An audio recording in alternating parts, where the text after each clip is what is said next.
As we know, DNA, as I just explained, is found in the nucleus and in mitochondria and chloroplasts. The RNA is actually found in the nucleus and in the cytoplasm. And we never find DNA in the cytoplasm. So the RNA is special in one way because it is made in the nucleus and then it can leave the nucleus and go to the cytoplasm to carry out its function. And we'll talk about that shortly. Let's highlight the main differences in terms of composition, structure, and so on. So we know that the DNA is made of G, C, A, and T's. The RNA is made of similar building blocks. The only difference is that instead of the T in the DNA, there is a U, which stands for uracil, in the RNA. The DNA is double-stranded to form the double helix. RNA is always a single-stranded molecule.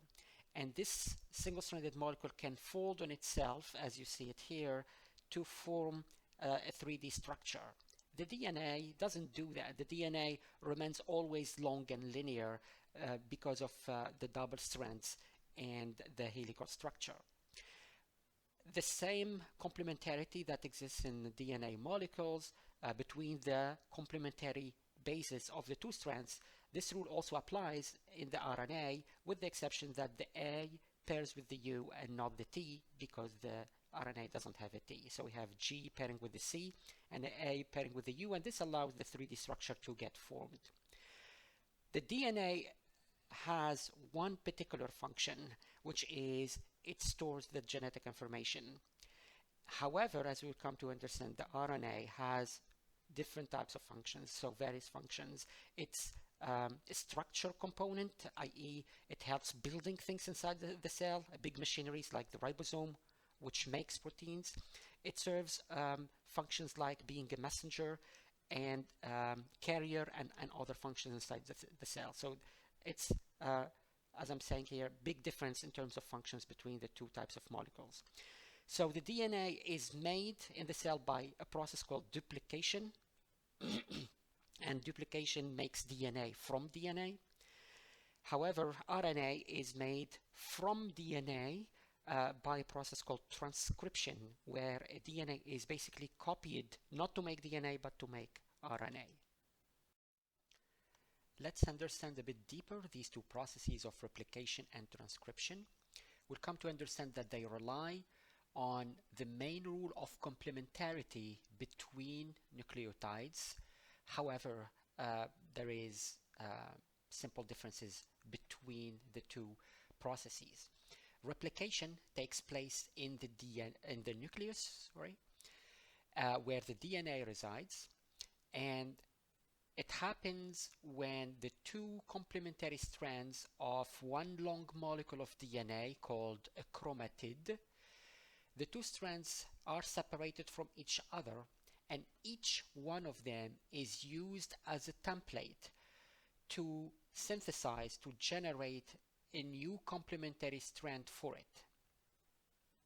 So upon separation, an enzyme starts building the complementary strand to this purple template strand using the DNA complementary rule, where an A will be complemented with a T with an A C with a G, so on and so forth. The other strand will undergo the same process. So the net result of this is one molecule of DNA, one chromatid, through DNA replication generates two sister chromatids that are identical in sequence. The identity in sequence is the result of using the complementarity rule, because the sequence of this strand is actually identical to the sequence of the light blue strand here, and the sequence of this purple strand is identical to the sequence of this light blue strands. So to summarize, therefore, the DNA replication process allows making DNA from DNA following the DNA complementarity rule, by which DNA molecule makes two identical DNA molecules called sister chromatids. the two sister chromatids will remain attached to each other after the process of replication, and this is actually what we would call an X-shaped chromosome. You might have seen chromosomes before and they have this X shape. This is because they are made of two sister chromatids that are attached to each other.